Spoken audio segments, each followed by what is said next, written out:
이주화 두 번째. 이주화 회장의 효행은 조상 숙모 사업으로 확대됐다. 세종왕자 영해군 파종 회장, 세종왕자 육군파 대종회 부회장, 세종대왕 영릉 봉양회 부회장, 대한황실 문화원 이사, 전주이씨 대동 종약원 이사 등으로 활동하고 있다. 종친회 활동에 쓰는 비용도 연간 수천만 원에 이른다. 시간과 돈과 열정을 문화활동에 쏟아붓는 그는 특히 세종대왕 선양 사업에 온 힘을 다하고 있다. 그의 인생 최고의 버킷리스트는 세종대왕 탄신지 복원이다. 20년 동안 쉬지 않고 탄신 기념관 건립을 위해 달려왔다. 세종대왕 연관 기관 및 학자, 정치인, 공무원들과 지속적인 소통을 했다. 그 결과 국회의원 회관에서 2019년, 2021년, 2022년에 세 차례 세종대왕 생가터 복원 및 기념관 건립 대토론회를 개최할 수 있었다. 행사에는 국회의원, 세종대왕 단체, 한글 단체, 종친 단체 등 10개가 넘는 기관과 많은 시민이 참여했다. 이에 따른 비용은 1회와 2회는 이주화 회장이 전액 부담했고 3회도 상당액을 책임졌다. 세종대왕 탄신 기념관 건립에 관한 각 단체의 입장은 비슷하면서도 다른 면이 있다. 방법과 이해관계가 엇갈린 행보에서 그는 보이지 않는 손이 되고 있다. 세종대왕 선양이라는 거대한 목표를 공익으로 다가오게 하는 긍정의 손 역할을 하고 있다. 바로 콩팥팥 공 정신이다. 세종대왕 탄신 기념관 건립으로 정신적, 문화적, 관광적으로 한 단계 웅비하는 대한민국을 꿈꾸고 있는 것이다. 세종대왕은 더 이상 설명이 필요 없는 성군이다. 그만큼 연구자들이 많고 밝혀진 게 많고 지금도 성과물이 계속 이어지고 있다. 상당수의 연구는 공공기관의 지원을 받고 있다. 그렇기에 세종의 생가터도 국가에서 밝히고 복원하는 게 자연스럽다. 시민의 한 명인 그가 혼신의 힘을 다해 뛰지 않아도 되는 사안이다. 그러나 이주화 회장은 시간과 돈을 쓰며 생가터 복원을 위한 분위기를 조성하고 있다. 나라를 사랑하고 세종대왕 선양을 위한 마음이 있기 때문이다. 세종대왕 직계손으로서 의미 있는 일을 찾아야 한다는 사명감이 바탕이 되고 있다. 이주화 회장의 본업은 항공물류기업인 이로 로지스틱스의 대표다. 항공, 해상 수출입 운송과 창고 보관 서비스 기업으로 전 세계 100여 개 나라의 업체와 거래하는 강소 기업이다. 서울에 본사가 있고 부산, 인천, 이천에 지사가 있다. 이주화 회장이 세종대왕 탄신 기념관 건립과 종친회 일에 많은 시간을 할애하는 데에 대해 일부 직원은 직원도 마다하지 않는다. 공익활동을 조금 줄이고 회사 일에 더 매진하라는 청이다. 그러나 그들도 뒷말은 흐린다. 큰 뜻이고 자랑스러운 일인데 관심을 줄이라고 말씀드리기는 게 세종대왕 선양 사업에 인생을 건 이주화 회장의 살아가는 이야기를 들었다. 회사와 종친회에 대한 관심 비율은 어떻게 되나요? 회사 60%, 종친회 30%, 가정 10% 정도의 비율입니다. 회사 일이 우선이지만 세종대왕 탄신 기념관 조성 운동 등 종친회에 쏟는 시간도 꽤 많습니다. 회사 임원들은 어떤 이야기를 하나요? 몇 임원이 종친회 일을 그만두거나 시간을 줄이고 회사 일에 더 집중하면 좋겠다는 의견을 냈어요. 저는 세종대왕 탄신 기념관 건립 추진 등을 자부심과 사명감을 갖고 하는 만큼 긍정적인 면도 있다고 답했죠. 지금처럼 생활할 수 있도록 협조를 요청했습니다. 회사 임원들이 바로 수긍하던가요? 꼭 필요하고 의미 깊은 일인 만큼 적극적으로 반대의 청을 할 수는 없다고 하더군요. 임원들의 속뜻을 잘 아는 저는 종친의 일은 일대로 하고 대신 밤잠을 줄여서 회사 일에 더 신경 쓰고 있고 앞으로도 그렇게 하겠다고 말했습니다.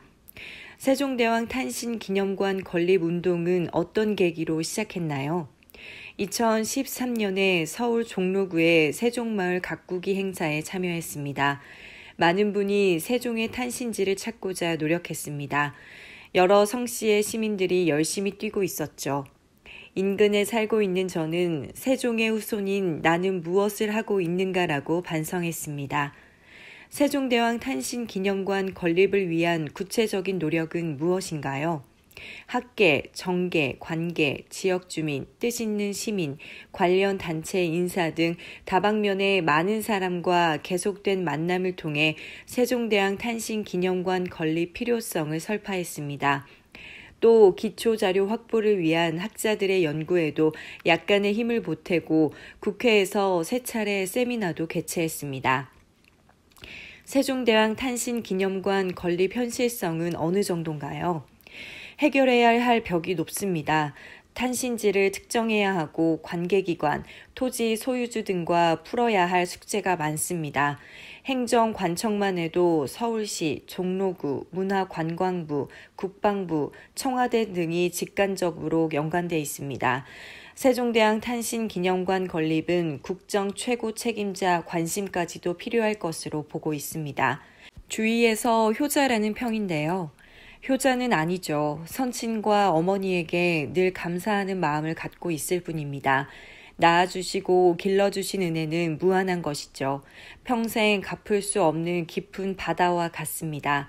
어머니를 성심으로 봉양하고 싶지만 그저 마음에 그칠 때가 많습니다.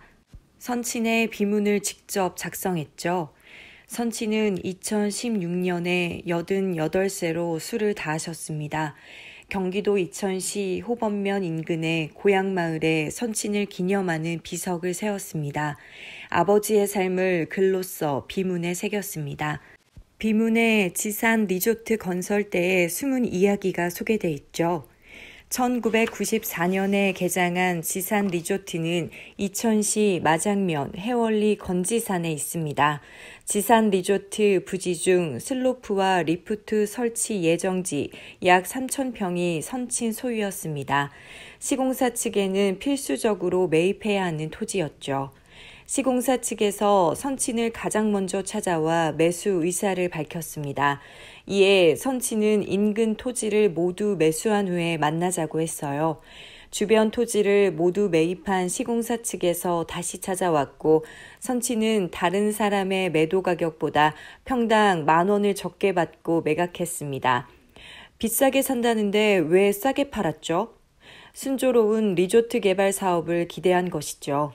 사업자는 토지 매입 비용이 높거나 매수가 늦어지면 눈을 다른 지역으로 돌릴 수도 있습니다. 이 경우 농사 외에 별다른 수익원이 없던 산간마을 주민들은 가난에서 벗어날 수가 없겠죠. 선친은 이를 걱정하고 리조트 유치를 위해 상당한 돈을 포기한 것이죠. 또 비싸게 팔면 앞서 매각한 사람들이 상대적 박탈감에 빠질 것도 생각하셨죠. 아버지는 어떤 분이었나요? 한국 전쟁 때 부상으로 의병 전역을 했고 선친과 교대해 보초 근무를 서다 전사한 동료를 늘 그리워하셨죠. 전후의 목까지 성실하게 살아야 한다고 속내를 밝힌 적이 있습니다. 평생 농사를 지으면서 고향 생각을 많이 한 분입니다. 자녀에게는 스스로 살아가는 독립심을 원하셨죠. 아버지로부터 칭찬을 많이 들었나요? 제가 기억하는 칭찬은 평생 단 한 번입니다. 작고 3개월 전에 말씀하셨죠. 애미와 내가 정말 대단하구나. 칭찬 배경이 있을 듯한데요. 창업 후 회사가 계속 성장했습니다. 급한 자금이 필요해 아버지에게 도움을 요청했습니다. 그런데 아버지는 그것은 내가 알아서 할 일이다.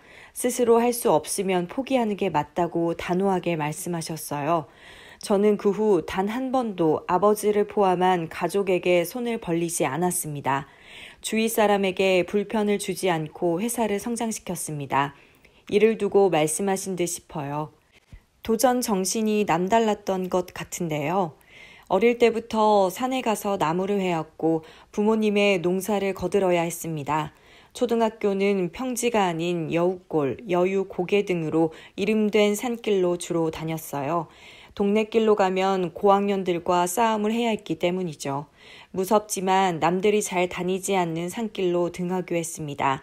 이때부터 두려움이 줄고 도전 정신이 강해진 듯 싶습니다. 어떤 업종에서 직장 생활을 했나요?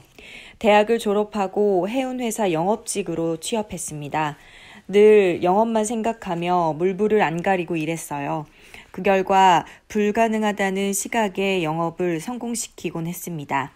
결제도 신속했고 미수도 없었죠. 일부 거래처에서는 비행기나 배에 물건을 선정만 하면 입금해줬어요. 매년 강남의 중형 아파트 3채 정도의 순수익을 회사에 올려줬고 거듭 특진을 했습니다. 기대받고 있는데 왜 이직을 했죠? 회사 직원 일부가 투잡을 하고 있었어요. 그들은 돈 받은 만큼만 일한다는 자세였고 저는 열심히 일해서 먼저 성과를 내야 한다는 믿음이었죠. 사고가 다른 동료들과 같이 일하고 싶지 않았어요.